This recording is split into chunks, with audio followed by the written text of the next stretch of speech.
Nos acompaña también el maestro David Hernández y Álvarez.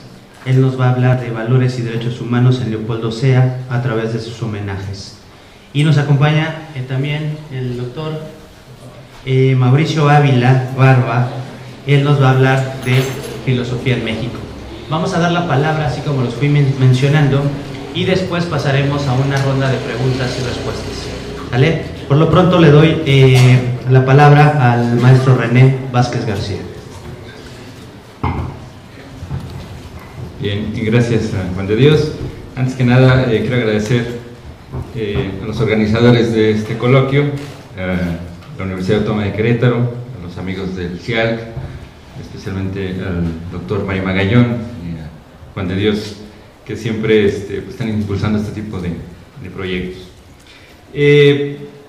Bueno, quisiera iniciar con una pequeña aclaración. Más que el itinerario de tres pensadores, fue como fragmentos de ese itinerario, ¿no?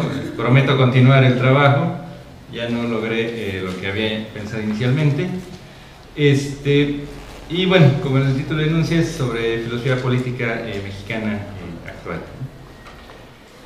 Retomo la preocupación compartida en diversos foros por filósofos nuestroamericanos, como Horacio Cerruti, Mario Magallón, entre otros, en cuanto a que uno de los principales males que aquejan al quehacer filosófico nuestroamericano es la falta de conocimiento de nuestras tradiciones filosóficas, la falta de conocimiento sobre el quehacer de nuestros filósofos.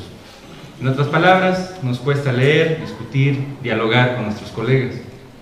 Con la intención de combatir esta situación, me permito compartir algunas apreciaciones sobre el quehacer de tres filósofos mexicanos actuales, quienes concentran, aunque no exclusivamente, sus reflexiones en relación a la política, área que me ha interesado en los últimos lustros. Se trata de Griselda Gutiérrez Castañeda, Enrique Serrano Gómez y Luis Salazar Carrión. A los dos primeros tengo el gusto de conocerlos en persona, pues fueron mis profesores. De los tres he tenido la fortuna de leer diversos textos, especialmente libros y artículos. El objetivo es analizar y difundir la manera en que cada uno de ellos cultiva la filosofía política en diversos textos, no en todos los que han publicado, solo los que conozco hasta ahora, sus temas predominantes y su manera de dialogar con las diversas tradiciones de pensamiento. Inicio con Griselda. Griselda Gutiérrez Castañeda, filósofa que nació en 1951 y quien ha desarrollado su actividad docente y de investigación, principalmente en la Facultad de Filosofía y Letras de la UNAM. Ha publicado diversos libros, de los cuales aquí solo me referiré a tres de ellos. El primero se titula Democracia Posible, el diseño político de Max Weber, el cual data de 1994.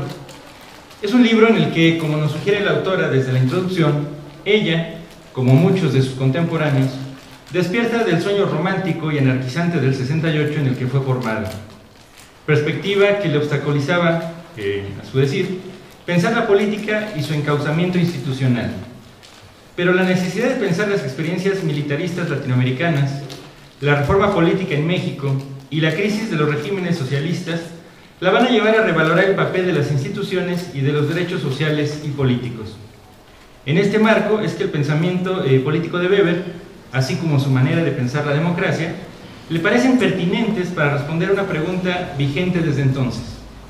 ¿Es factible la democracia? Para la filósofa, en un contexto de socialización creciente y de dirección burocrático-racional, como lo vivimos en las instituciones políticas modernas, la perspectiva realista del filósofo alemán conlleva una serie de ventajas teóricas frente, por un lado, al optimismo del liberalismo y de las concepciones clásicas de la democracia y, por otro, al utopismo y sesgos anarquizantes del marxismo. La hipótesis que orienta la investigación que objetiva en este libro es la siguiente, y cito textualmente a Griselda: la ecuación racionalización-derecho-política es la llave para entender el modelo democrático weberiano, el cual, más que resultado de un ideario democrático, es la fórmula política de carácter estrictamente procedimental para solucionar el problema de estabilidad política en una sociedad plural. Hasta ahí la cita.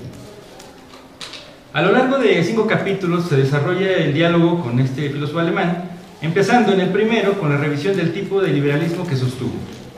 En el segundo aborda la racionalidad del occidente moderno, en particular la racionalidad formal e instrumental.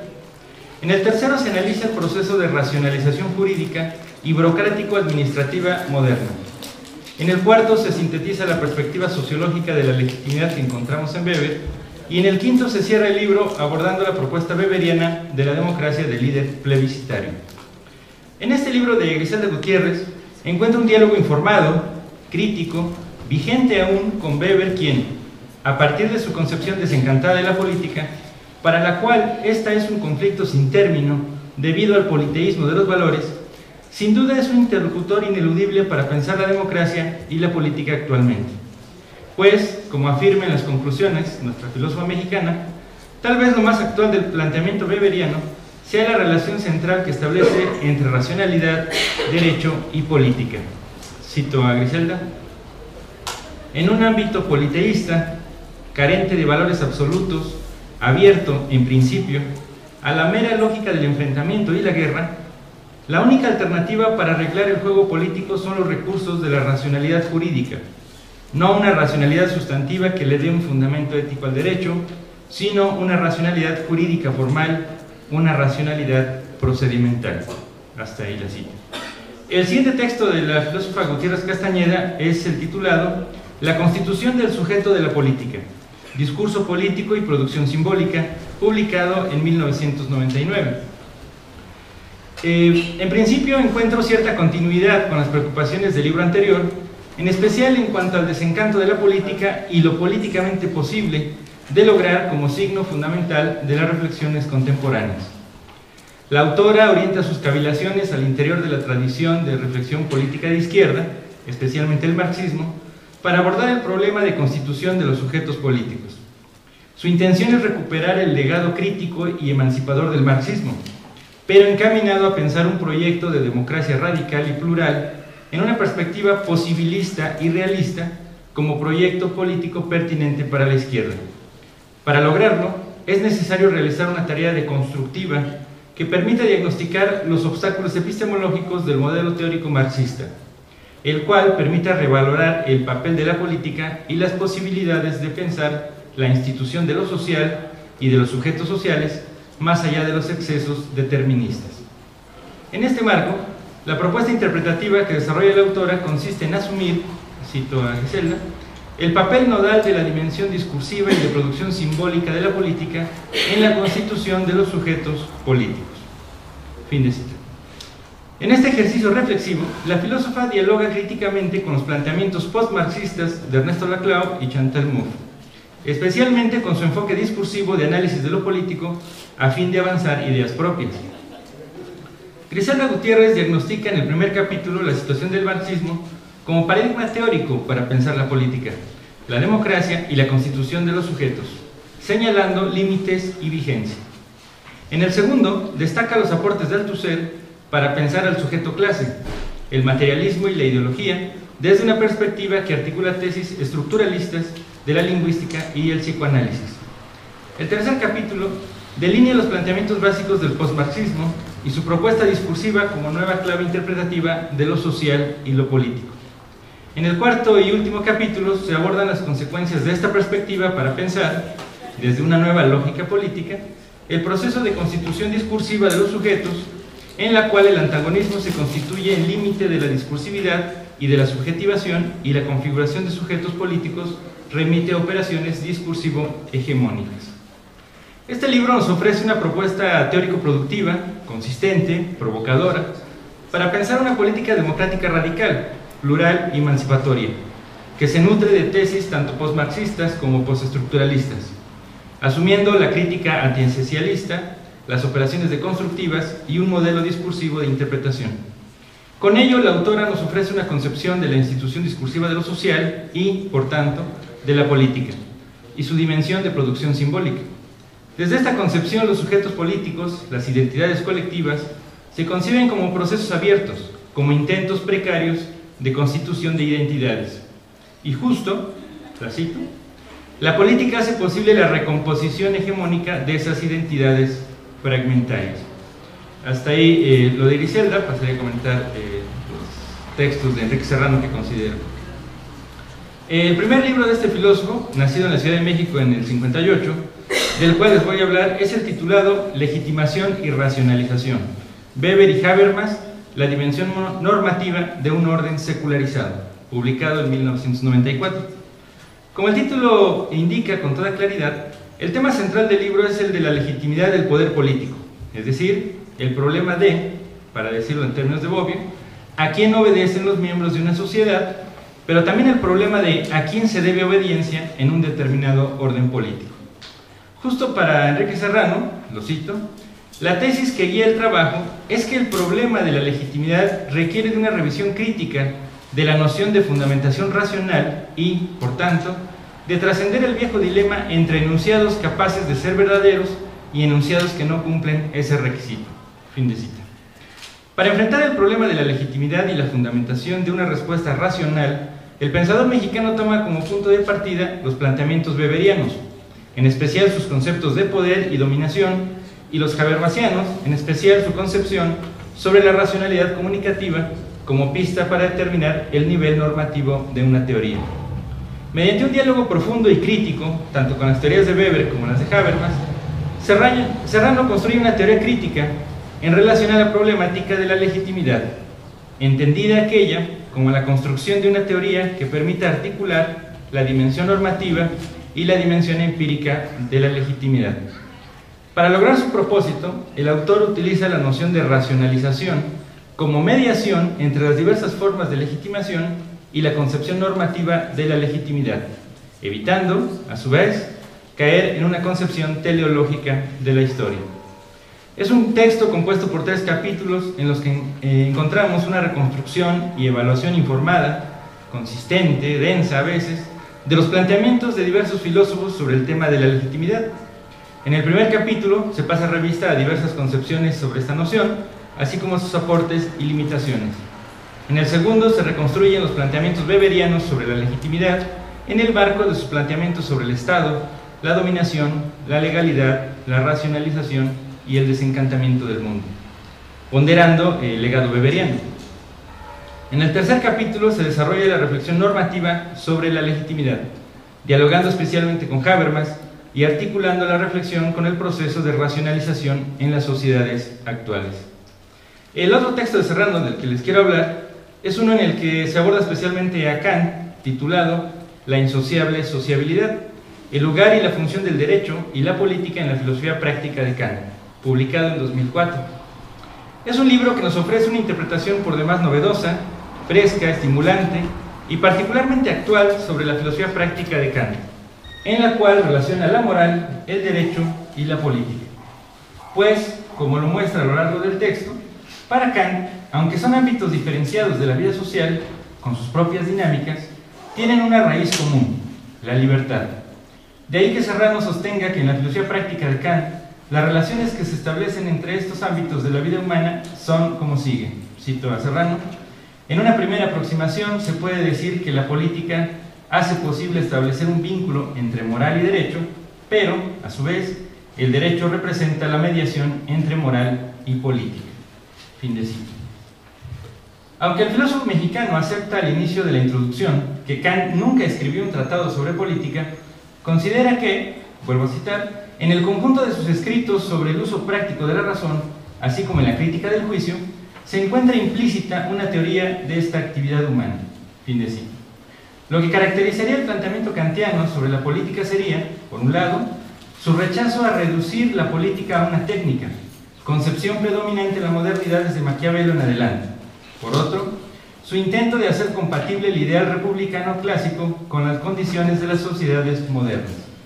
Ahora bien, la clave interpretativa que nos propone este autor es la siguiente, cito a Serrano: para entender la concepción kantiana de la política de manera adecuada, se requiere tener presente el proyecto de su sistema filosófico, el cual se condensa en la teoría de las facultades del espíritu, expuesta en las 2 introducciones de la crítica del juicio. El no situar la teoría del derecho y la política de Kant en dicho sistema ha propiciado numerosas críticas externas e interpretaciones contradictorias. Ubicado en este marco referencial, Serrano nos aclara que el objetivo central de su trabajo es, vuelvo a citar, brindar una aproximación a la teoría jurídica y política de Kant dentro del contexto de su filosofía práctica.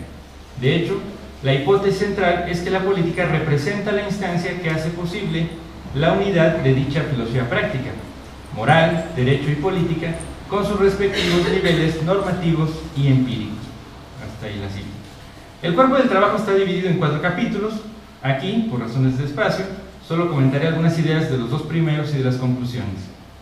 En el primer capítulo, Serrano reconstruye la manera en que Kant enfrenta la concepción de autores empiristas como Hobbes y Hume sobre el papel que juega la razón en el ámbito moral.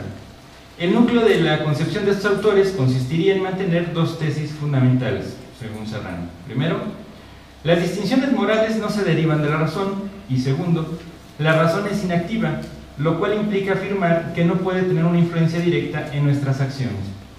Para el filósofo mexicano, Kant enfrenta esta concepción diferenciando con claridad estas 2 tesis y situándolas en niveles distintos. Por un lado, el nivel de la filosofía práctica pura, el de la moral sustentada exclusivamente en principios a priori, en el cual las distinciones morales sí se derivan de la razón, y por el otro, la antropología pragmática, basada en la experiencia.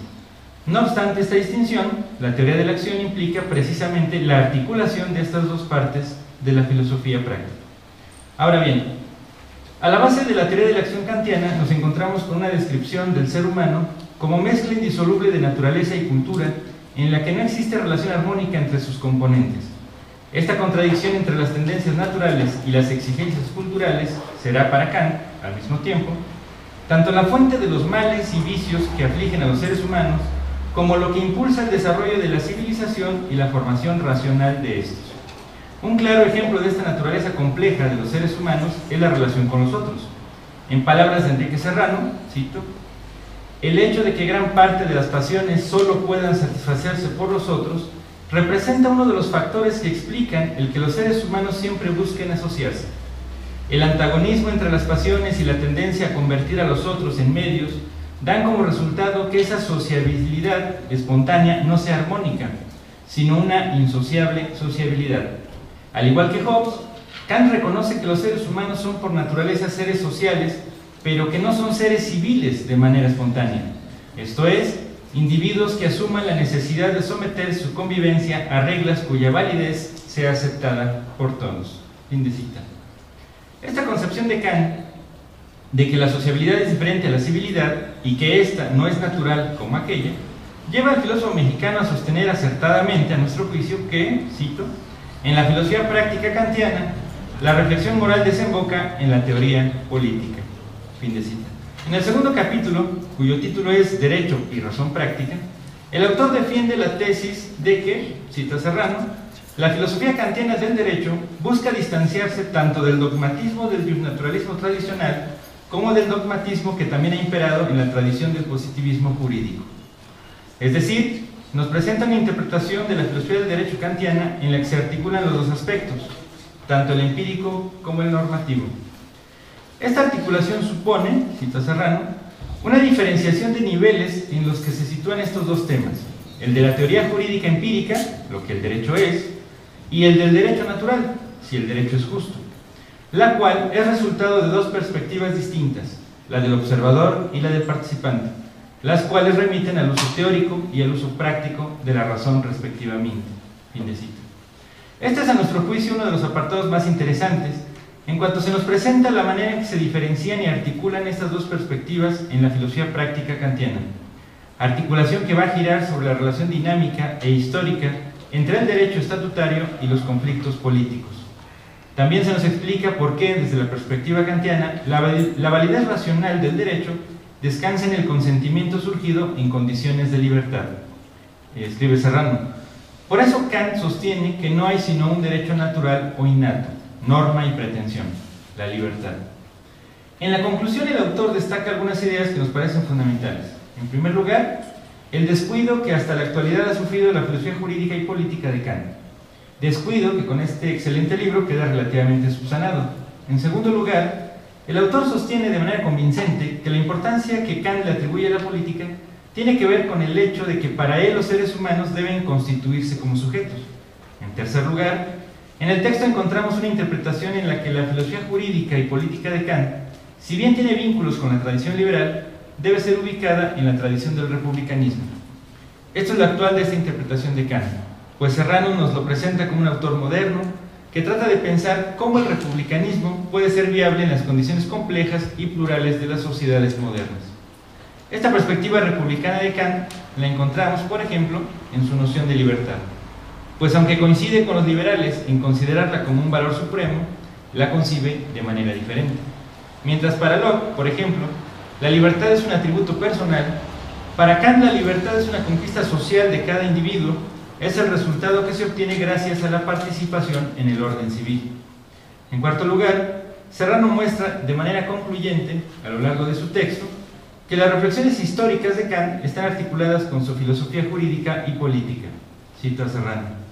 Como se ha destacado en esta reconstrucción de la filosofía práctica kantiana, el objetivo de la acción política, bajo condiciones de libertad, es la corrección permanente del contenido de la legalidad social.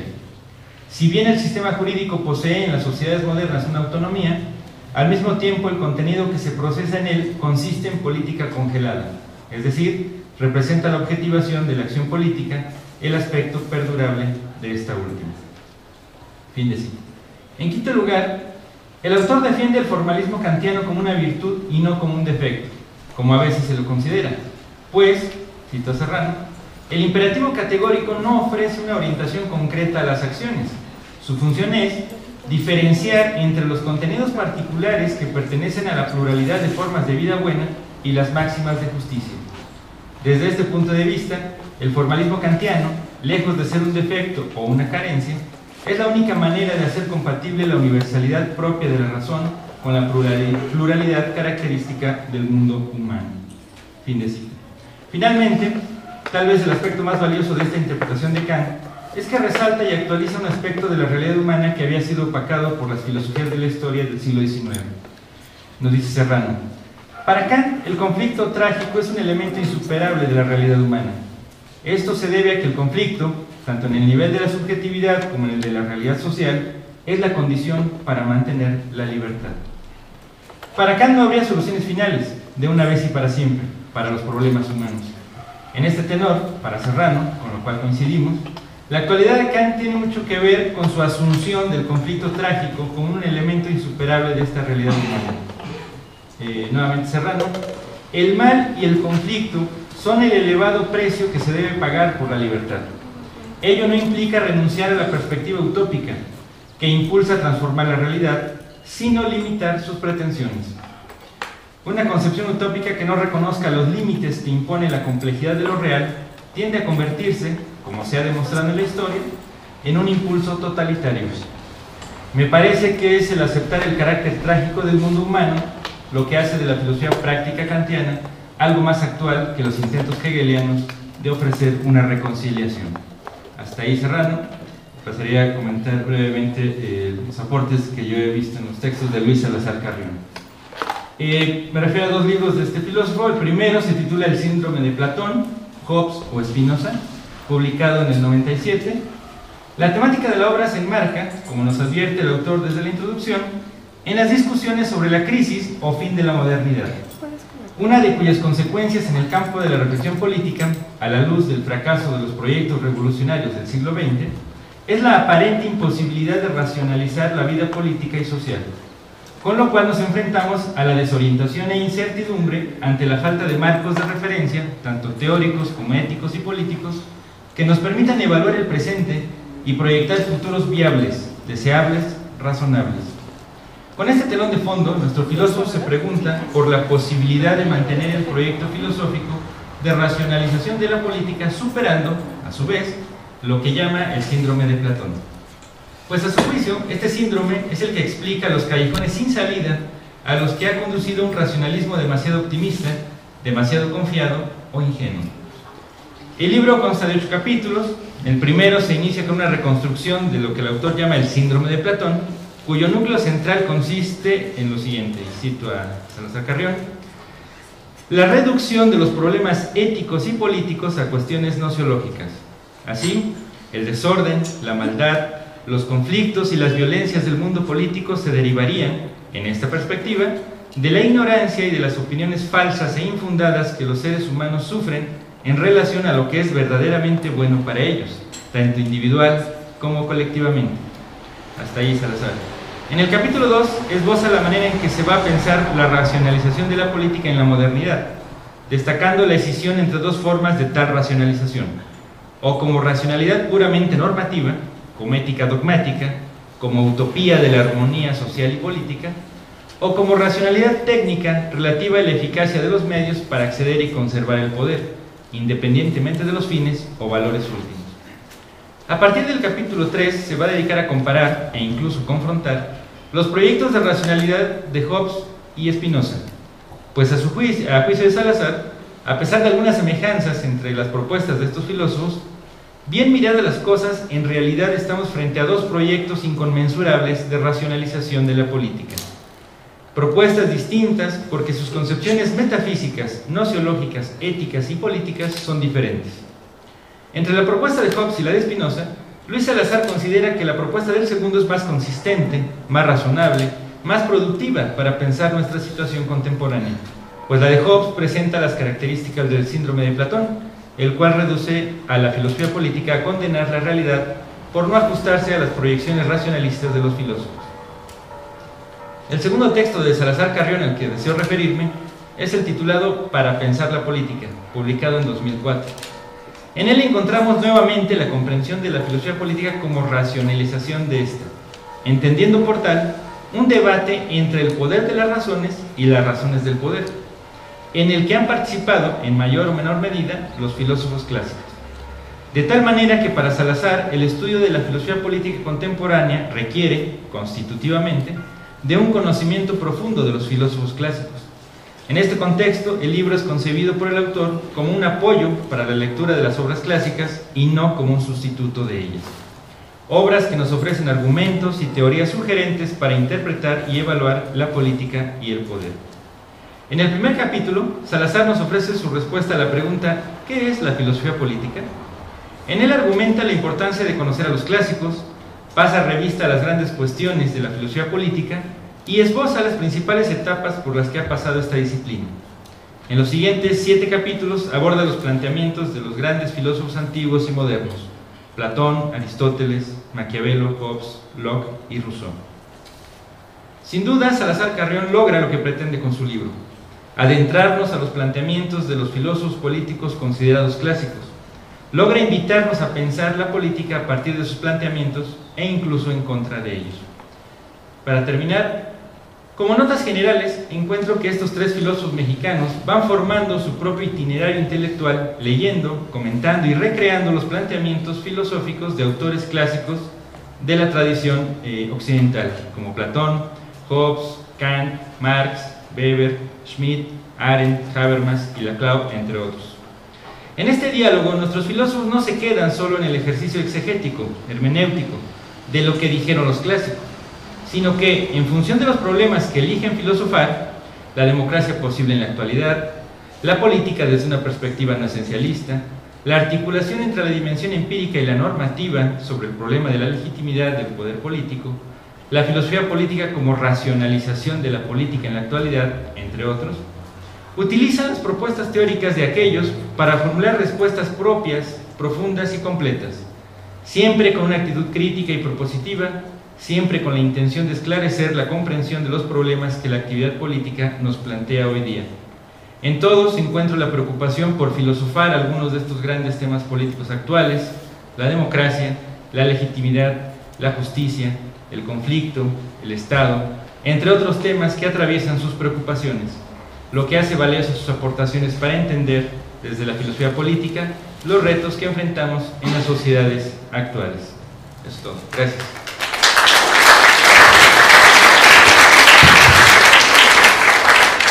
Muchas gracias al maestro René Vázquez.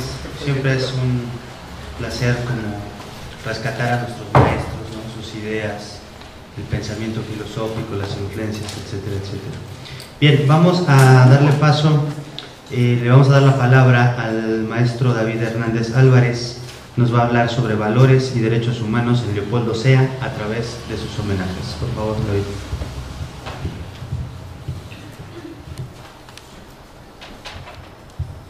Igualmente agradezco a la Universidad Autónoma de Querétaro, la Facultad de Filosofía, su directora, la maestra Margarita, y a todos ustedes por su asistencia. Muchas gracias.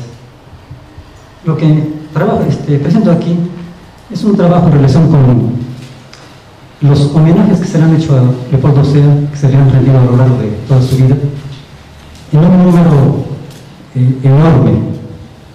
Y considero yo que a partir de la lectura que podemos hacer de tanto los discursos de aquellos que lo homenajean, como los discursos mismos de Sea cuando contesta, agradece esos homenajes, es una vía muy interesante para conocer su pensamiento y de hecho la dimensión que tiene Sea.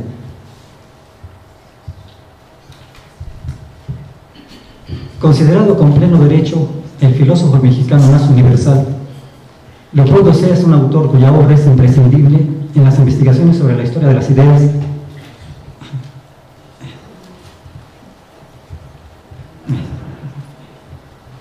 particularmente filosóficas de América Latina.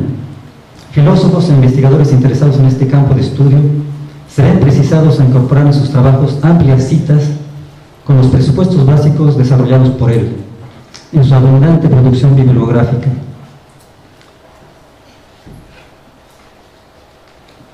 Su humanismo, su compromiso moral, social y político con su circunstancia nacional, continental y mundial, sus aportes teóricos mediante sus profundas reflexiones.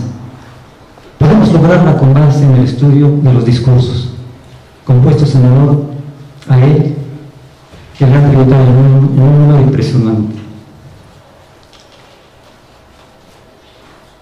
En su discurso de agradecimiento el 7 de febrero de 2003, al finalizar el magno homenaje que tuvo comienzo el 28 de junio de 2002, con diversas actividades académicas tanto nacionales como internacionales, que se le brindó tanto por sus 60 años de trabajo académico como por sus 90 años de edad, Sea recordaba que 10 años atrás, en otro merecido homenaje para él, se hacía la pregunta sobre qué tanto mérito tiene ser homenajeado por llegar a viejo, por llegar a los 80 años de edad.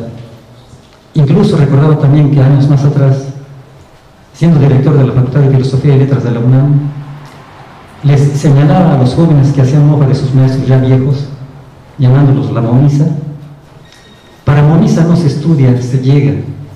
Es pase automático que algunos de ustedes quizá podrán conocer algún día, les dijo. Ciertamente Sea estaba consciente, ¿verdad?, de que el homenaje recibido pues era totalmente justo, merecido.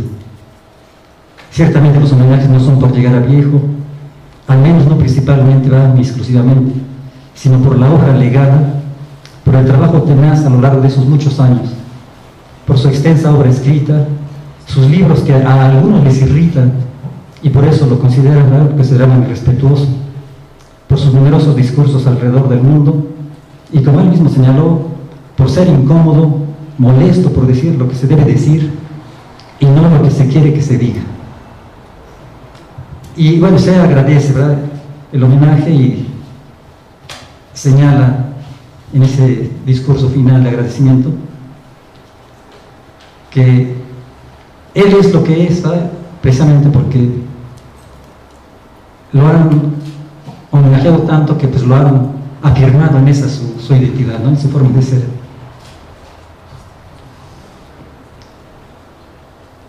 Quizá un punto muy importante es el trabajo que Sea tuvo en los medios periodísticos.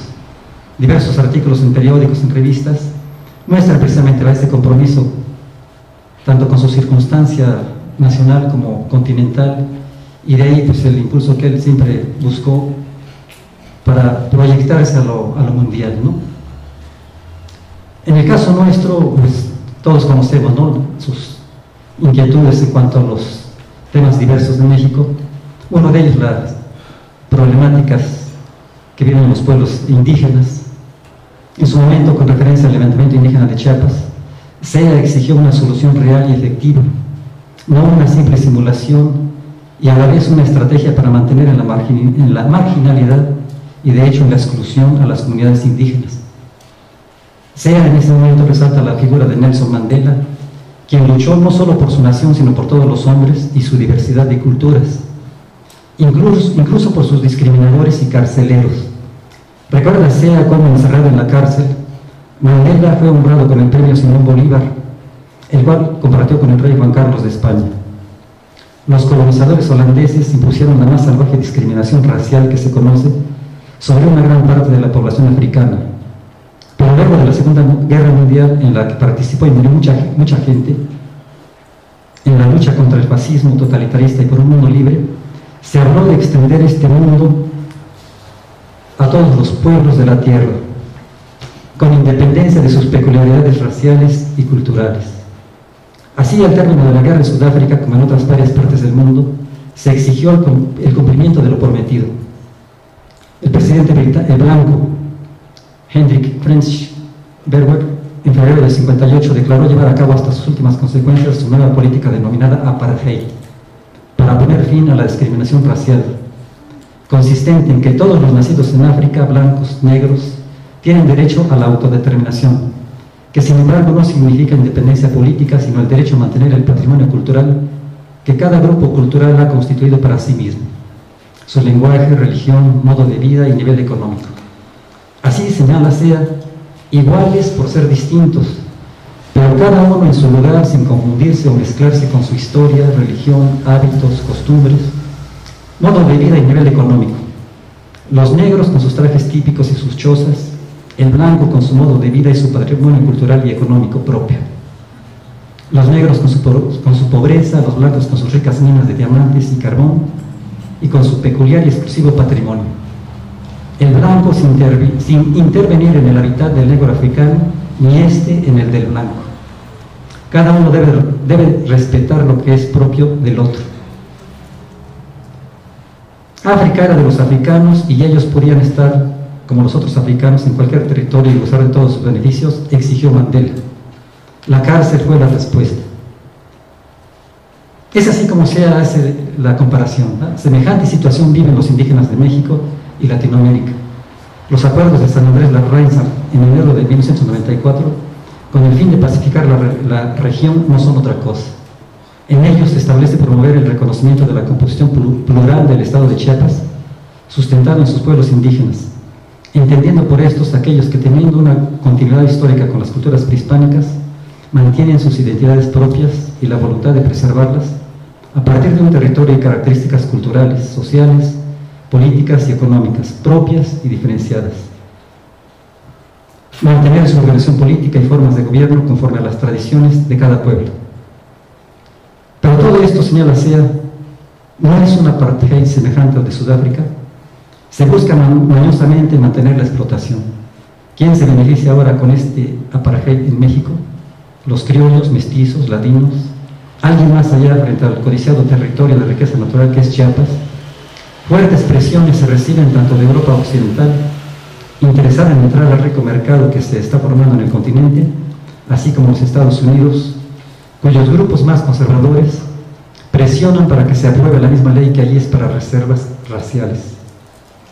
¿Cómo se presiona a México? Se amenaza con sanciones económicas como las que se aplican a Cuba, Irán, Libia e Irak. SEA concluye su reflexión señalando que muchos mexicanos han decidido participar con todos sus derechos en la marcha de la nación. ¿Por qué entonces no darles la misma oportunidad a los que aún quedan marginados, garantizándoles sus derechos para ello? En su lugar, lo que se está llevando allí a cabo es la muerte y la miseria, alentándose la violencia en nombre del supuesto derecho de esta gente a quedarse donde está desde hace 5 siglos. Y bueno, es ahí la voz de SEA fuerte y sí molesta para algunos, bueno, sobre todo para los interesados en mantener el poder. En una visión un poco más amplia, ¿verdad?, SEA señala, en relación con un discurso que Mikhail Gorbachev pronunció, dijo SEA en su momento: Gorbachev expuso algo simple pero hasta ahora difícil de comprender y de realizar: la ineludible relación que guarda el cambio social con la persona, el individuo, gente concreta de carne y hueso. El porvenir de la humanidad debe verse en su sentido más concreto, no ya abstracto, la humanidad como expresión de las múltiples personas que lo forman.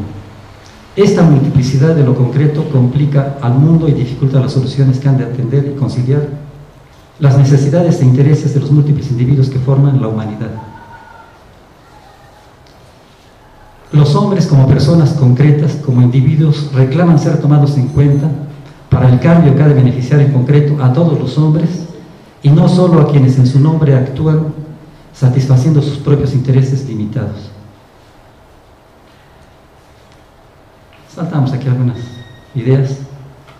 Los sacrificios, si han de ser continuados para el logro de mayores cambios, han de ser equitativamente repartidos. Como repartidos tendrán que ser los beneficios que por ellos se alcancen. La libertad como motor del cambio de unos depende de la libertad de los otros y tendrá que ser, dice Sea, el reconocimiento mutuo de estas libertades, el que origine la ineludible relación horizontal de solidaridad que tiene más posibilidades que la obligada relación vertical de dependencia. Así, más allá de las posibles casas comunes regionales, deberá pugnarse por una casa común universal, en la que todos los hombres con sus múltiples e ineludibles diferencias, que son las que precisamente los igualan, como individuos concretos que son todos y cada uno, puedan cohabitar, coexistir y pugnar por el logro de un cambio que beneficie a todos los hombres por igual sin discriminación alguna. Y bueno, tengo aquí una serie de pensamientos sueltos de Sea. Menciono nada más unos dos conceptos más y me voy luego ya a un aspecto más central en cuanto a esto de los homenajes que ha recibido. Para Sea, la filosofía debe ser analógica, capaz de reconocer en el otro al semejante, semejante en su diversidad, en su ser distinto, pero no tan distinto ni tan diverso que acabe creyéndose un superhombre o un subhombre.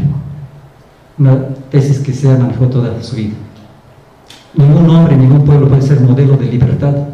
Simplemente todo hombre, todo pueblo debe ser libre y, por serlo, capaz de reconocer la libertad de los otros por distintos o semejantes que estos parezcan. Bueno, y siempre la oposición franca de Sea a toda forma de racismo, a toda expresión racista. En cuanto a los homenajes, bueno, pues sabemos, ¿verdad? Un número inmenso de homenajes. Menciona aquí buenos reconocimientos. En 1980 recibe el Premio Nacional de Ciencias y Artes en el campo de la historia, las ciencias sociales y la filosofía. Recibe la Cruz de Alfonso el Sabio el 18 de diciembre de 1984 en Madrid, España. En 1985 se le otorga la Orden Andrés Bello por el gobierno de Venezuela. Mismo año en la Universidad de Rusia, en la Universidad de Lomonosov, Moscú, Rusia, el doctorado honoris causa. Igual en ese mismo año en la Universidad de París, también doctor honoris causa.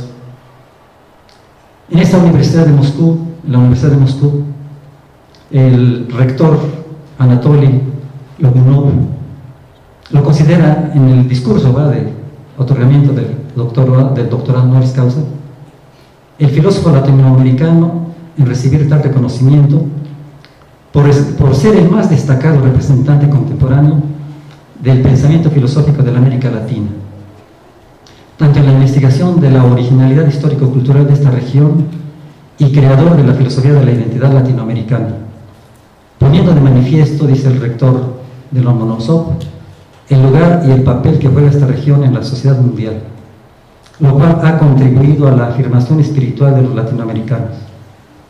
Le reconoce el rector el mérito de formar cuadros académicos nacionales para amplios programas de investigación sobre la historia del pensamiento social y la cultura de la totalidad de la América Latina.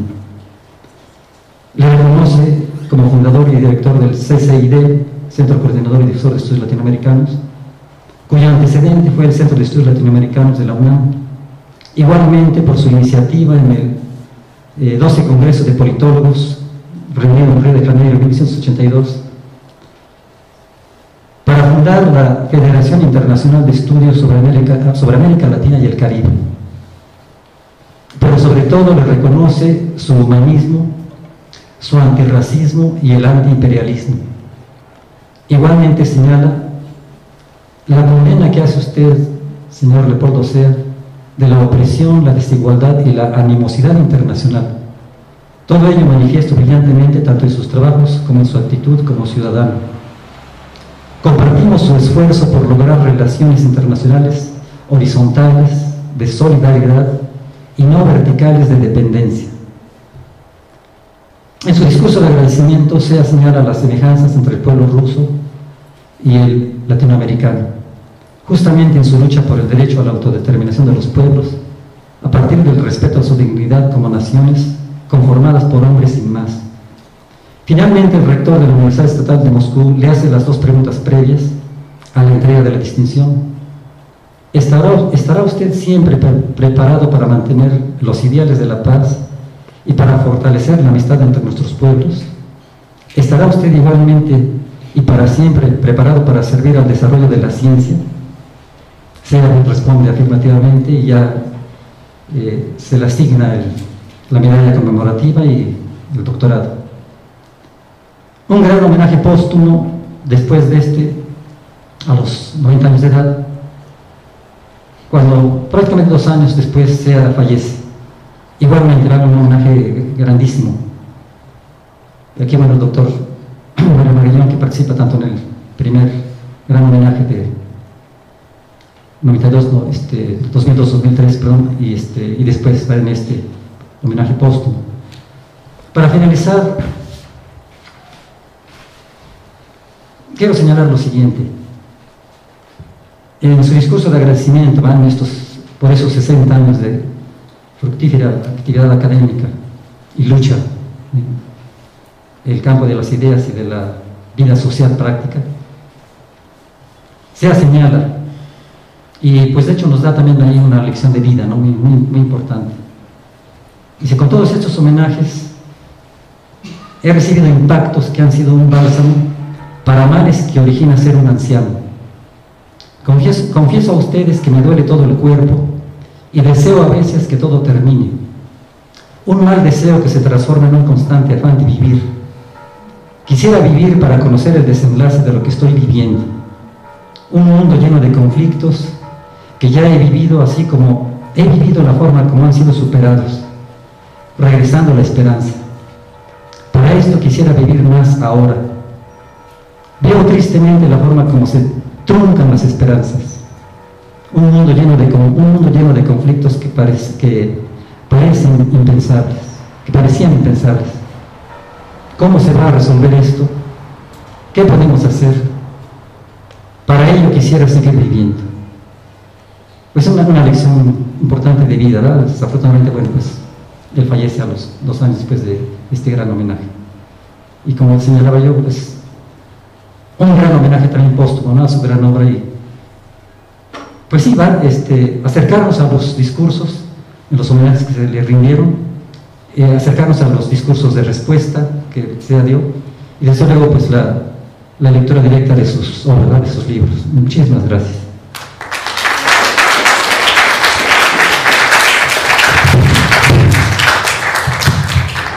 Bueno, y creo que otro homenaje más de aquí, de parte del maestro David, también hacia Leopoldo Sea, ¿no? Creo que sí es menester rescatar, ¿no?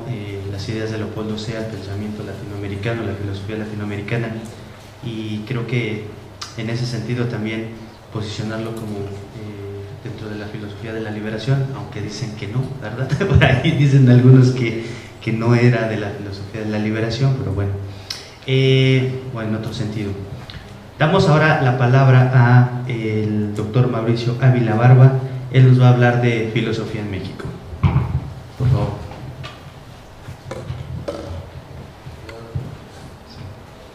Buenas noches, bienvenidos a esta Facultad de Filosofía. Gracias por la invitación a este encuentro donde nos volvemos a apropiar de eso que es tan cercano y que a veces es tan lejano. Espero no desentonar un poco o mucho.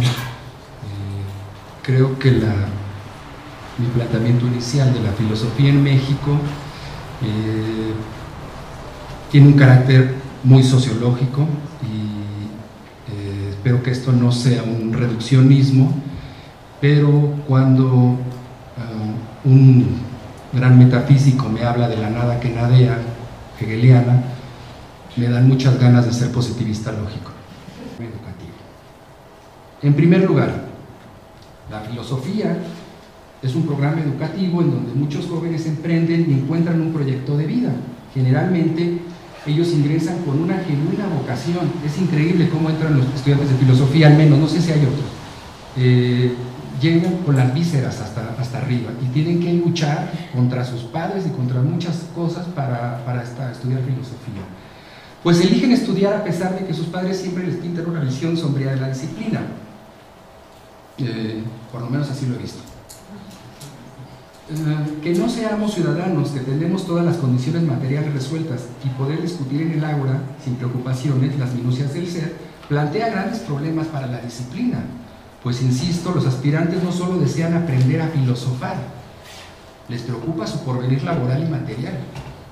Así, podemos seguir creyendo que la filosofía es pertinente per se y argumentar de manera magistral que las universidades no tienen obligación alguna pues, de ver qué onda con el aspecto laboral o los egresados de un programa educativo. Yo entiendo que el Estado es el que se debe dedicar a esto. ¿Sí? Estoy totalmente en acuerdo que es el Estado, no las universidades, quienes tienen que brindar el trabajo a los profesionistas. Con lo primero, pues con este asunto de que, bueno, que en realidad los filósofos tenemos que desentendernos y, bueno, quién sabe a dónde van a ir a volar nuestros estudiantes. Yo no sé si nos tenemos que desentender de esto, aunque no creo que la filosofía en las universidades sean una agencia de colocación. Pues no lo creo, pues pese a nuestros argumentos, que por muy eficaces que sean, la pertinencia de los programas educativos en filosofía es y seguirá siendo, por lo menos hasta el día de hoy, seguirá siendo evaluada, como se hace en toda la licenciatura, y va a ser evaluada en su pertinencia social, en su tasa de ingreso, egreso, titulación, etcétera, etcétera. En este sentido, quizá en los programas y en las facultades de filosofía, quizá estamos jugando un doble juego. Y eso es lo que a mí a veces me preocupa en la profesión, porque luego les decimos a los estudiantes que van a ser asesores y van a hacer muchas cosas, y uno luego, yo no entiendo, a veces no alcanzo a entender cómo aprender Platón o Aristóteles, la política en Aristóteles hace ya de suyo, o habilita a alguien para ser asesor político. Yo de entrada no lo entiendo. Así como por escribir un ensayo, eso deriva en una habilitación como editor. Entonces, no estoy diciendo que no se haga, lo que estoy diciendo es que en realidad nosotros asumimos este discurso para creernos, para decirle a la gente que somos pertinentes, pero luego jugamos el juego de que no, eso es como contaminación de la filosofía y los programas no tienen la obligación de hacer eso. No sabemos si esto sea una ingenuidad o en sí una realidad, o si en realidad hay una conexión que aprenda, que establezca una relación entre la política de Aristóteles y la habilidad como asesor político. Así nos parece que en muchos programas educativos no se quiere hacer frente a esta realidad, pues plantea un quiebre en la noción y en la práctica ideal de la filosofía, asumir que tenemos que ofertarnos, permítame esa expresión que es horrenda, en un mar de profesiones, y que eso, pese a los amantes de la filosofía perenne, es la realidad concreta. Y esto no es de poca monta, pues si un programa no tiene ingreso, ni egreso, simplemente se podría cerrar. En segundo lugar, no me cansaré entonces de repetir que la filosofía, como programa educativo, también tiene compromisos que marca la educación en México, la Secretaría de Educación Pública o los que figuran en la misión y visión de las universidades.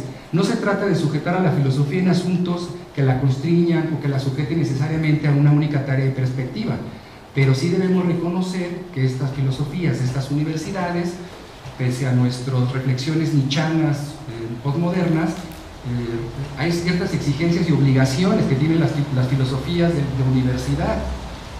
La sociedad le apuesta a la educación y participa con ello, ni nada menos que con sus impuestos al menos.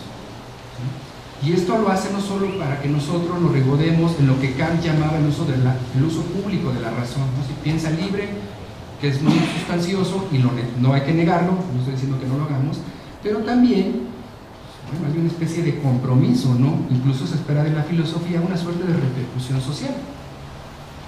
Finalmente, en tercer lugar, el asunto que ahora comentamos no solo implica aspectos académicos de pertinencia social y de obligación, si se quiere moral, con todos aquellos que pagan los impuestos que sirven para mantener a las universidades públicas y con aquellos que buscan en la filosofía un proyecto de vida. Además, consideramos que la vinculación, por ejemplo, y como que el salir de la filosofía se pinta como necesaria. O sea, no nada más estar pensando en qué puedo pelearme aquí en las aulas. Quizá en un país con tantas aristas como el nuestro, sostener una medicación personal que comienza y finaliza con nosotros, con los impuestos de la gente, es una afrenta.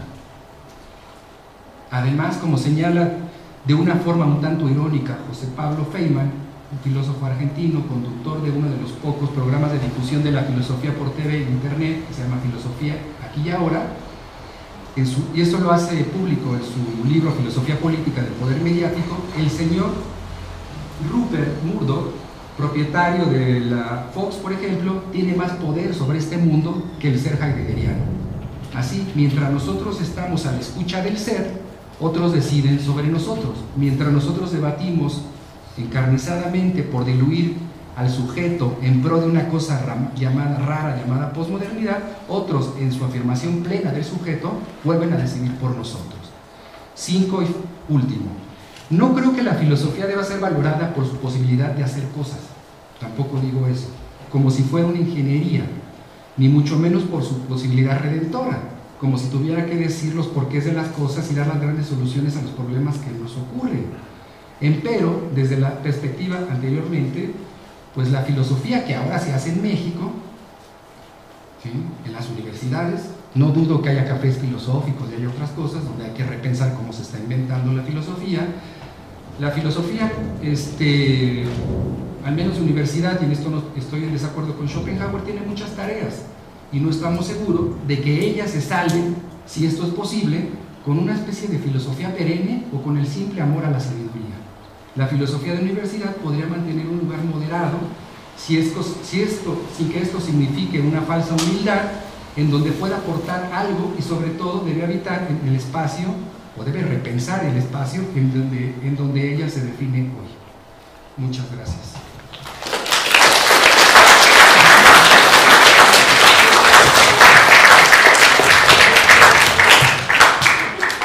Pues bien, después de esta controvertida posición sociológica de la filosofía, pasamos a la ronda de preguntas, específicamente, si se puede, preguntas para que le demos tiempo a más participaciones, ¿no? Y generemos ahí no necesariamente un nuevo programa educativo de la filosofía, pero sí posiciones debatibles, ¿no? Pepe, acá, 2, 3, 4. Pepe, por favor. Bueno, ¿y a quién va dirigida, por favor? ¿puede ser a 2? Sí, adelante. Bueno, en relación al profesor David, yo creo que resulta interesante reconocer, digamos, la figura de Orlosea, sobre todo estando Mario Magallón por acá, que de alguna manera todo lo que pudiera decirse en contra de SEA, ahí está él para defenderla. Pero es muy interesante, sobre todo porque de alguna manera se reconoce el trabajo de la filosofía latinoamericana. Ahora mi pregunta, David, sería, a propósito de la formación filosófica en relación a los estudiantes, tú, si quisieras que alguien que inicia en la investigación sobre la filosofía latinoamericana, ¿cuáles serían algunos de los textos que le recomendarías al joven que ingresa para poder, digamos, enamorarse del pensamiento que sea? Esa sería una pregunta. Y para el anfitrión de Querétaro, no quisiera pelearme,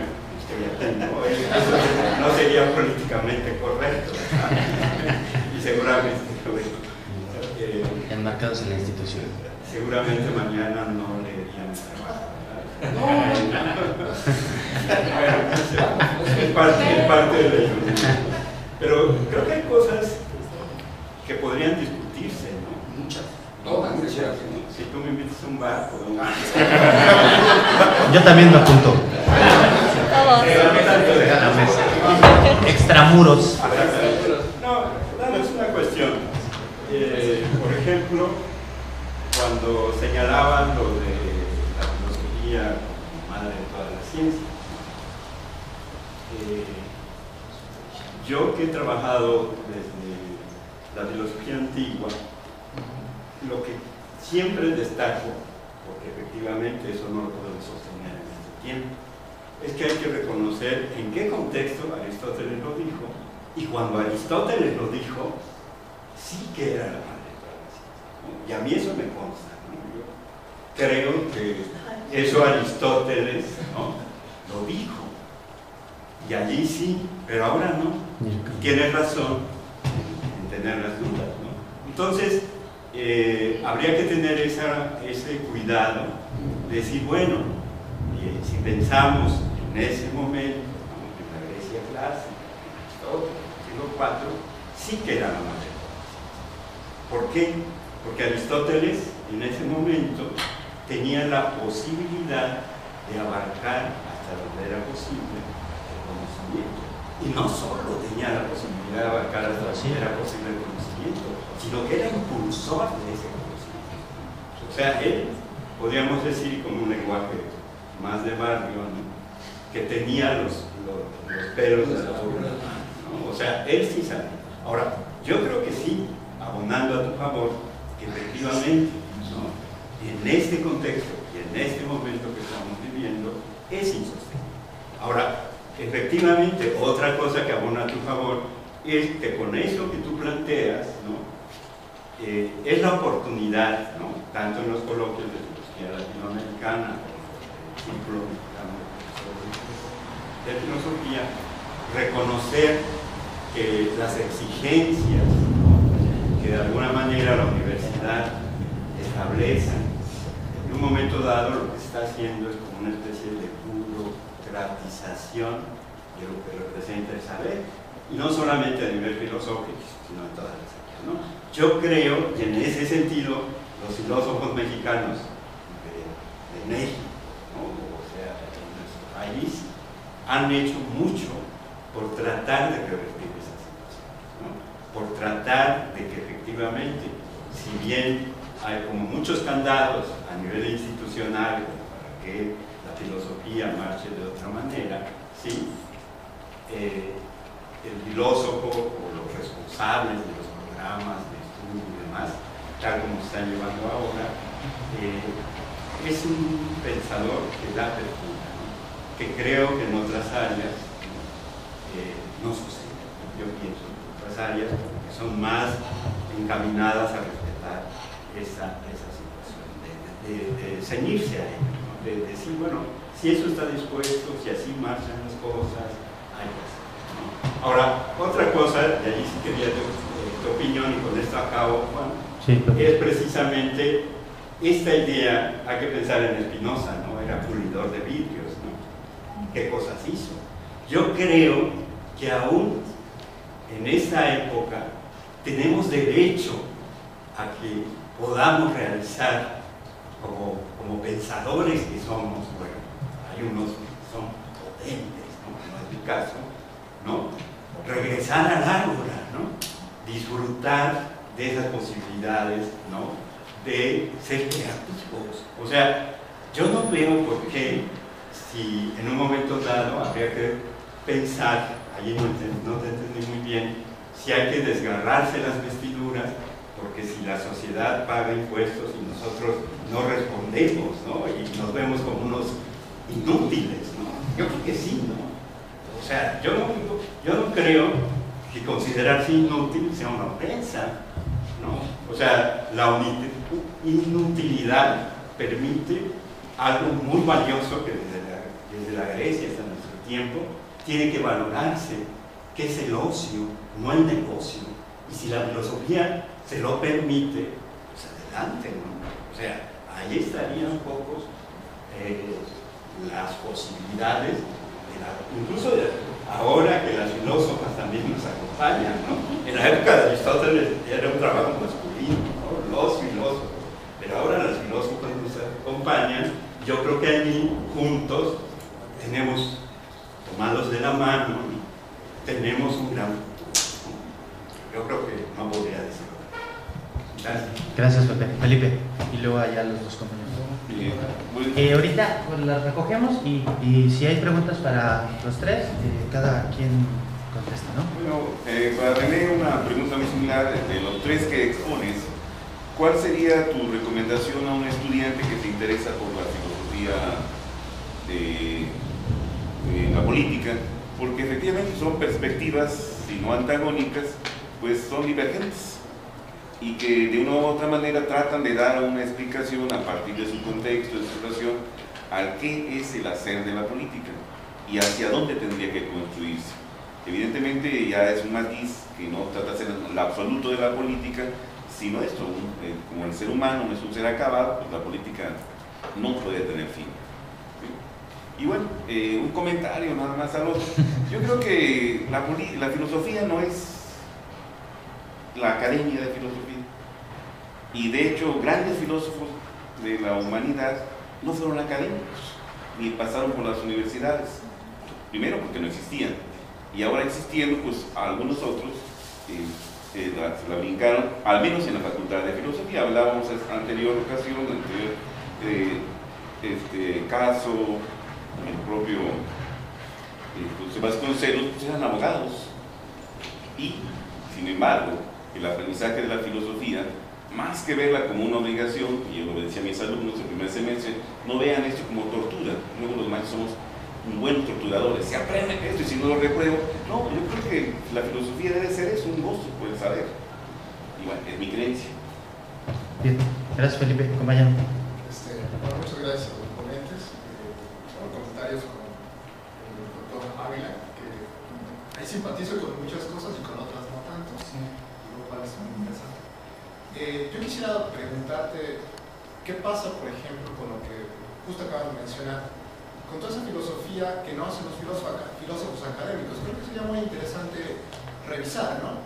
Revisar y ponerlo aquí en la academia, ponerlo sobre la mesa y decir, miren, toda esta gente que no ha sido filósofo académico ha tenido todo este desarrollo filosófico, estas intuiciones o lo que sea. Eso sería interesante, no sé qué tanto has explorado tú eso y qué nos podrías decir al respecto, ¿no? Esa es una cuestión. Y la otra, que también me llama mucho la atención, pensando en la filosofía académica, en esta práctica que se da en las universidades y que a veces es muy solipsista, ¿qué estrategias piensas tú que se pueden implementar desde la trinchera burocrática para que la gente que estudia filosofía enriquezca su saber con acercándose a otras disciplinas? Porque a lo que me refiero es que, por ejemplo, hay muchos estudiantes que tienen propuestas muy interesantes, pero se esfuerzan a veces en contra del sistema. Hay estudiantes que estudian dos licenciaturas, estudian Derecho y Filosofía, o estudian Matemáticas y Filosofía, Biología, y hay un gran esfuerzo que tienen que hacer porque las trabas burocráticas les dificultan mucho conjuntar estas cosas, ¿no? Por ejemplo, este tipo de cosas.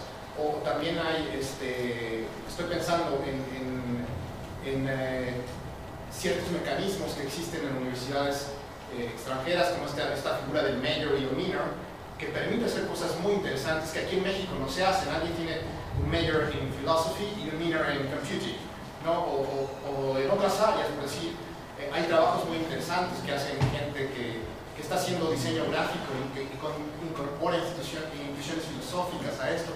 O sea, ¿qué mecanismos sugieres tú, más allá de esta idea que a mí no deja de parecerme como muy aberrante, de aplicar la filosofía, que no me gusta, sigue sin gustar, porque es, otra vez, tengo esta filosofía tradicional, académica, encapsulada, y la aplico, eso no me gusta, a mí, por personal, nunca me ha gustado, me parece que es como querer con lo mismo, ¿no? Pero ¿qué otros mecanismos? Bien, gracias. Había otra participación por allá, compañero. Sí, una pregunta sencilla para el doctor David, tiene que ver con el honoris causa que le entregaron en la URSS a Leopoldo Sea. ¿Qué razones motivaron al entonces rector para darle ese? Igual, polemizar un poquito sería injusto ante la ponencia que ha presentado el doctor Ávila. Yo, después de que ha presentado esta serie de condiciones que desvirtúan el modo dogmático de ejercer la filosofía, pues uno tiene que preguntar necesariamente ahora cuál es el papel que va a tener la filosofía en la educación. En la educación administrada, no en la educación pensada así en abstracto, sino en la educación que se administra que, como dice, requiere de un RUT en egresos que pague el Estado y la administre ese tipo de filosofía. La filosofía que los estudiantes aquí pues, conocemos, sea dogmática, sea adjetiva o lo que sea. Y finalmente concordaré con la misma pregunta que se ha formulado, César. ¿Cuáles son después de todo los mecanismos que usted está pensando? Si caen en un tipo de, digamos, sueño, si no positivistas.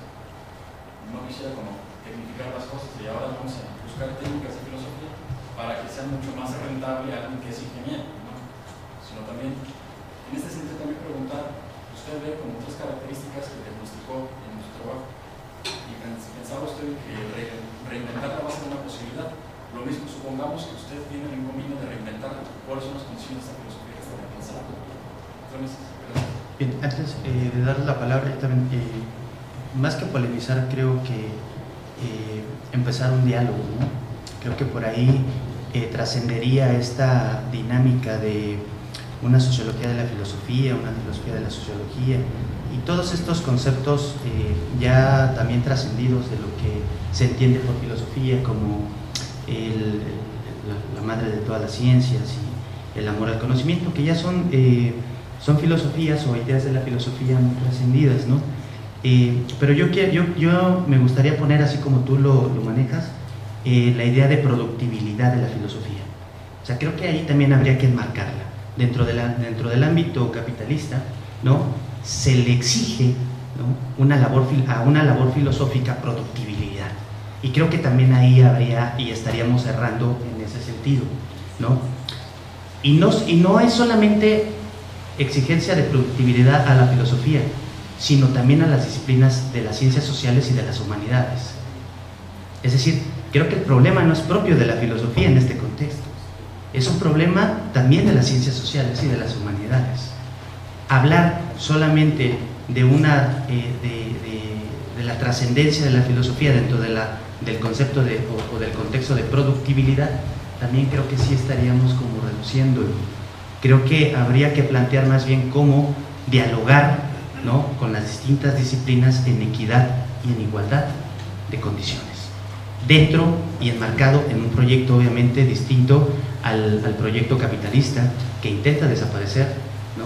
Las distintas disciplinas de las humanidades y de las ciencias sociales. Entonces creo que pensando, ¿no? Dialogando en esta razón dialógica, ¿no? Podríamos avanzarle un poquito más a estar como solamente dando la postura desde una perspectiva univocista, ¿no? Sobre otra disciplina. O sea, habría que amarrar un diálogo, ¿no? Para construir perspectivas no solo de la filosofía o de alguna disciplina, sino de todo este conjunto de ciencias, de ciencias humanísticas que van para afuera dentro del proyecto capitalista.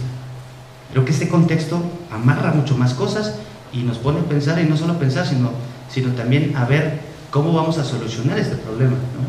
Cómo vamos a entrarle, le vamos a entrar a la productibilidad, a la producción filosófica, a la producción científica, ¿no? O nos quedamos pues dentro del marco institucional, dentro del marco incluso jurídico y dentro de lo que Gramsci llamaba intelectuales orgánicos.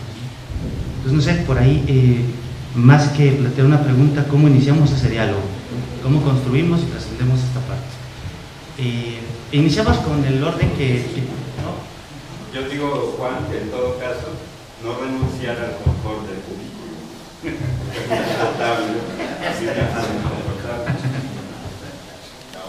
Bien, bueno, muy rápido la pregunta de José Felipe. Bueno, los autores que abordé el día de hoy, específicamente el que escribe un texto, digamos, con esa intencionalidad más como introductoria, ¿no?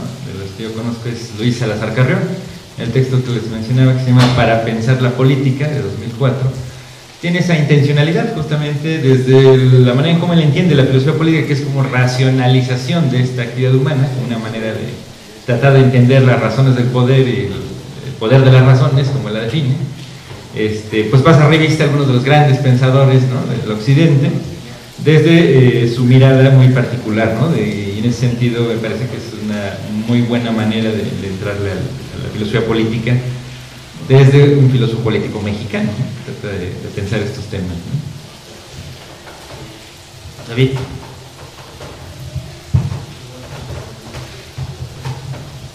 Sí, en el caso de Leopoldo Sea yo señalaba la pertinencia de acercarnos a estos discursos cuando él es homenajeado, número inmenso, ¿no?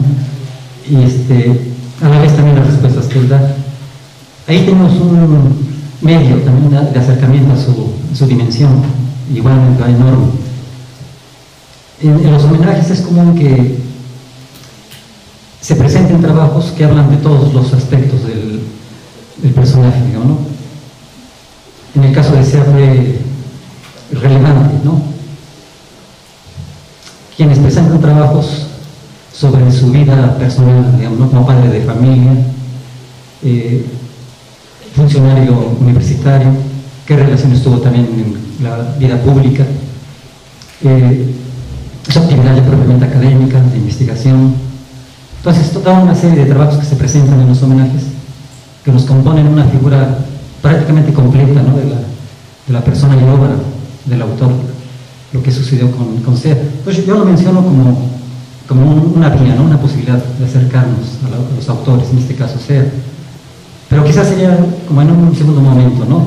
Aquí yo daría como ejemplo lo que llevamos a cabo en nuestros cursos, lo que yo llevo a cabo en mis clases con mis alumnos. Ver las dos partes de Sea importantes, ¿no?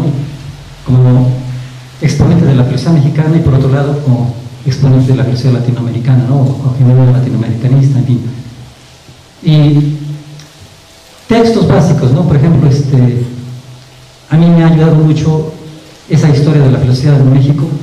Digamos, un esbozo que él así lo planteó, que salió en colección mínima, filosofía, que salen 2 volúmenes pequeñitos.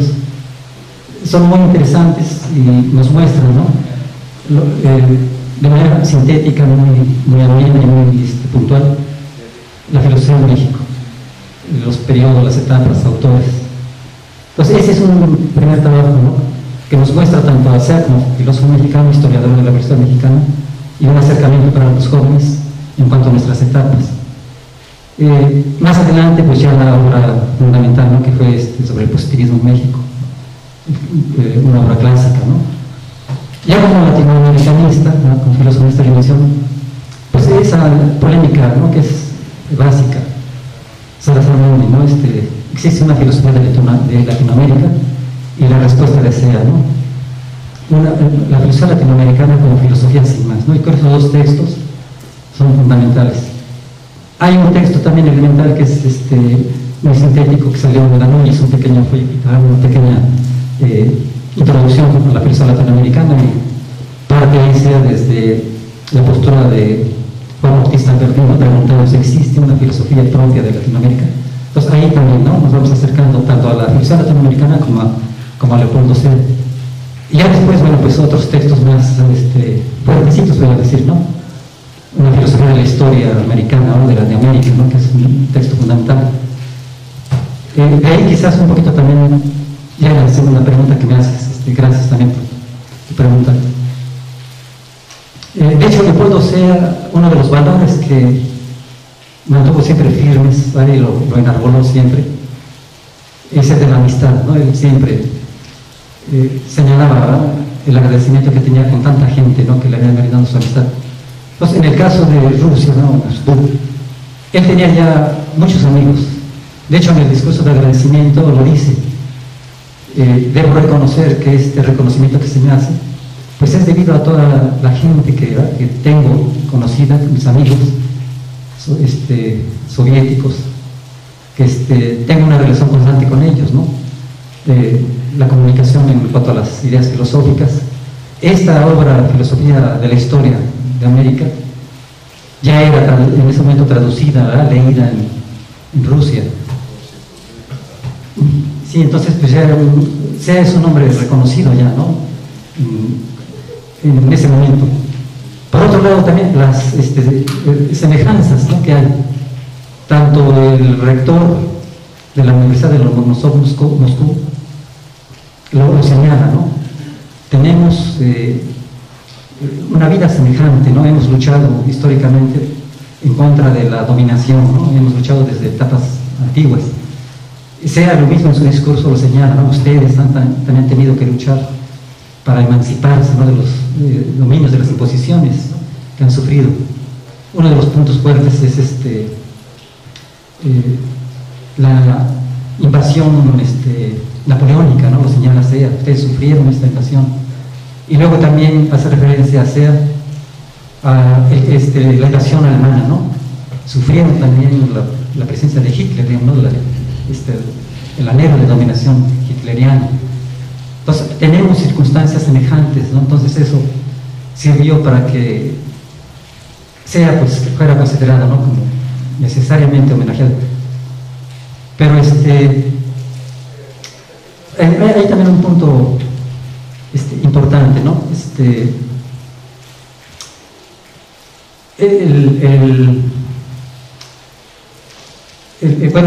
anhelo de libertad, ¿no?, este anhelo de mantener la autodeterminación de los pueblos, ¿no?, que enarboló Sea.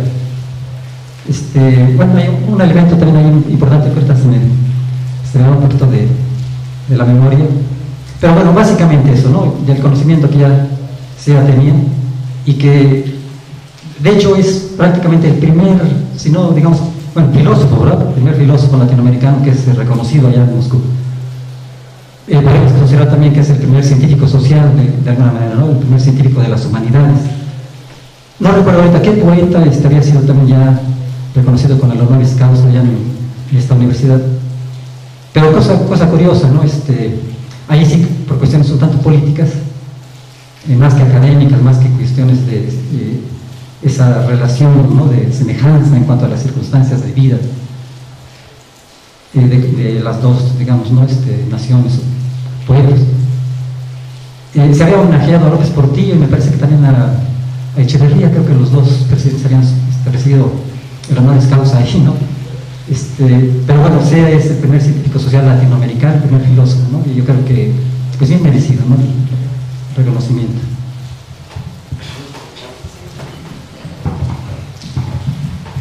Y les agradezco todos los asuntos que dicen, me interpela bastante. No sé si tenga una respuesta satisfactoria, así última a todos, y voy a apelar a que el asunto está sobre la mesa. No sé, no te puedo invitar unas chelas en un bar, pero seguramente nos vamos a estar viendo en otros encuentros y quizás sigamos sobre lo mismo. Tú me planteaste tres cosas. La primera sería el matiz que haces con Aristóteles. No tengo más que abonar al respecto. Me parece muy oportuna tu comentario y te lo agradezco. Otro sería en relación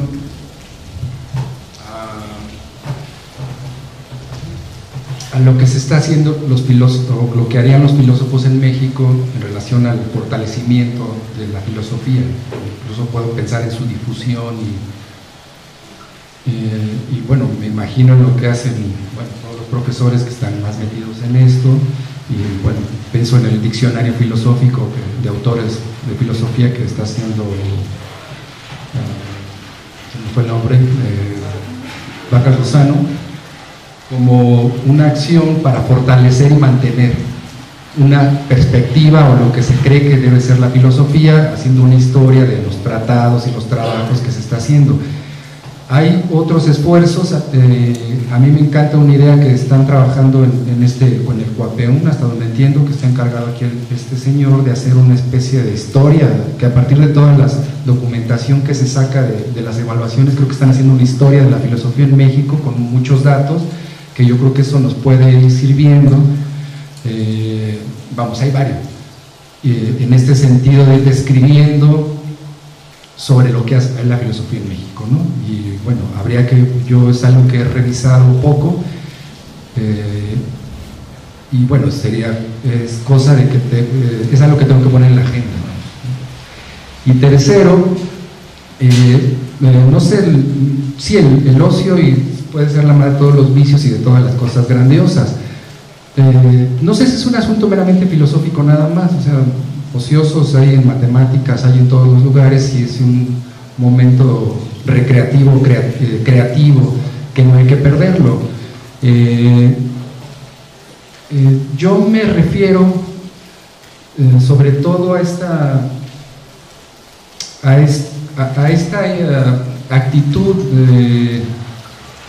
de no voltear a las condiciones que nos están definiendo. Entonces mi llamado de atención es oigan, nos sirve poner en cuestión el orden mundial, que nos estén metiendo ahí la línea desde la UNESCO y del plan Bologna, lo que quieras, nos sirve mucho reflexionarlo, me parece que hay que pensarlo, pero dejar la reflexión ahí, no sé si eso tenga algún impacto.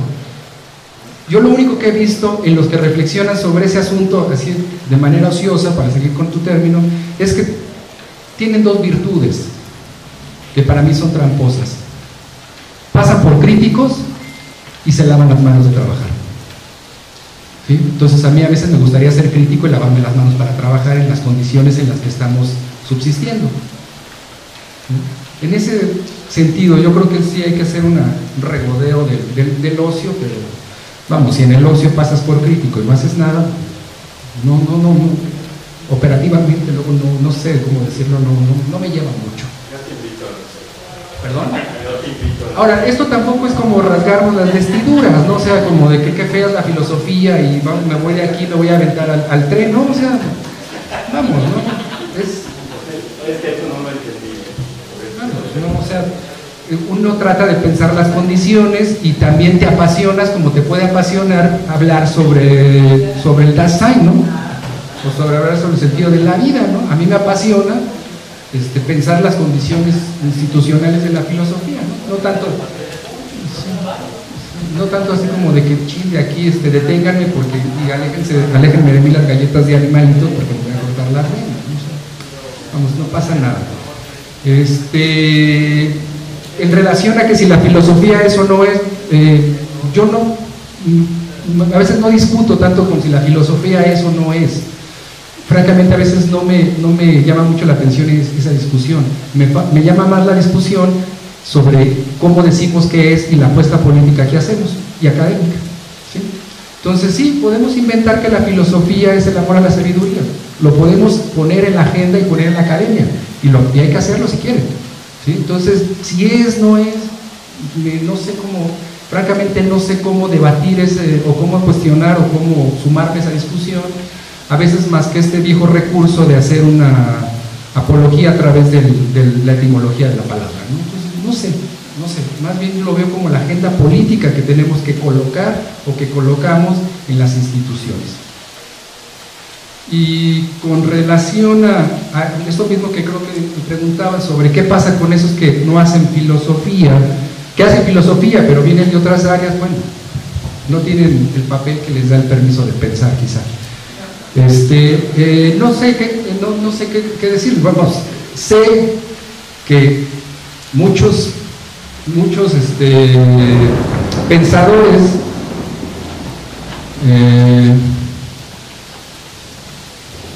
no vienen de la filosofía o incluso empezaron la filosofía y odiaron la filosofía, ¿sí? Yo me he centrado un poco en esos pensadores. No sé, estoy pensando en Pierre Bourdieu, Michel Maffesoli, por lo menos estoy afrancesado en ese sentido si quieren.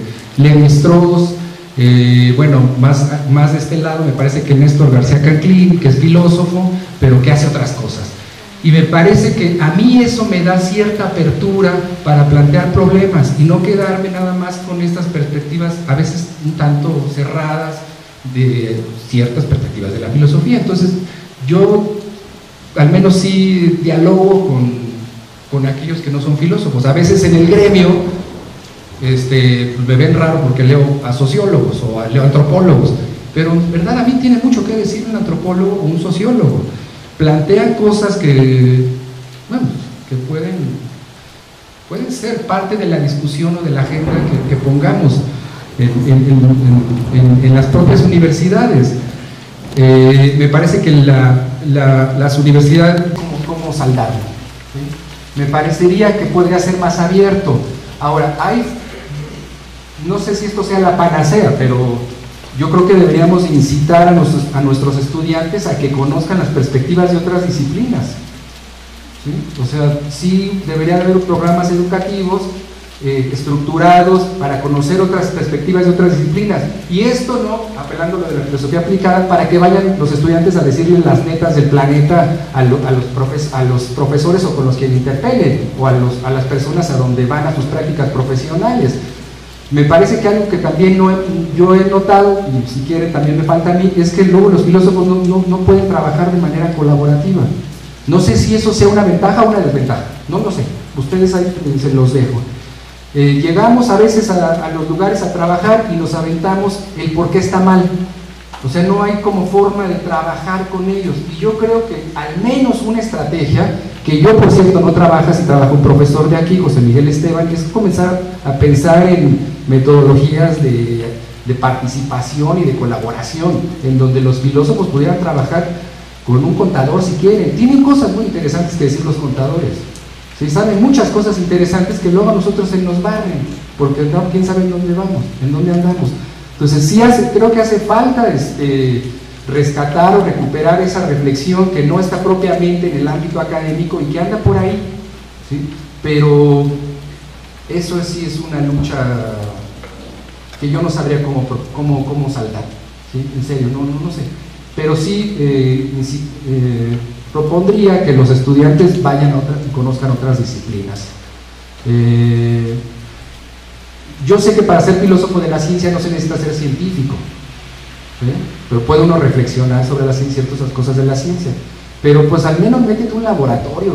Luego uno escucha a los estudiantes hablar de la ciencia y se quedaron en el siglo XIX, ¿sí? Creen que todavía son positivistas los científicos, o sea, tienen un desconocimiento de la práctica científica. Entonces, oye, hay otros que dicen que la ciencia es un mito, ¿no? Porque nada más porque es una contradicción que encontraron en su cabeza. Oye, esos son excesos de los filósofos, deben de acudir a esos espacios. El asunto que aquí se juega también es que cuando haces un programa educativo tú dices, véngase para acá todas esas asignaturas de la filosofía, y las que no son de filosofía no tienen cabida porque tienen que aprender la disciplina. O sea, luego no tenemos como muchos espacios para mandar a los estudiantes. Yo creo que no hay que ser mezquinos, aunque sé que esto tiene que ver con un asunto laboral, de que me vayan a quitar mi carga y luego con quién me pagan mis estímulos y todo. No debemos de ser, creo que, tan mezquinos, debemos de enviar a los estudiantes a otras disciplinas. No sé si para que se hagan en los estudios mayores o menores, no lo sé, pero al menos para que sepan más de algo, que creo que los puede abrir a problemas, y cuando vayan a interpelar a esos científicos, pues no lleguen con esa postura arrogante del filósofo que cree que lo sabe todo. O sea, insisto, no sé si esto sería lo mejor, pero sí debemos de incorporar o de tener ciertas participaciones colaborativas, no sé si interdisciplinarias, pero así multidisciplinarias, en donde abordemos problemas. Y me parece que la filosofía, esa noción de aplicada puede sonar raro, pues no trata más que no de inventarse problemas. Los problemas están afuera, ¿sí? No necesitamos tener una facultad de filosofía e inventarnos problemas, están afuera, y hay que ir a discutir con esos problemas, creo que sí, no con una actitud arrogante.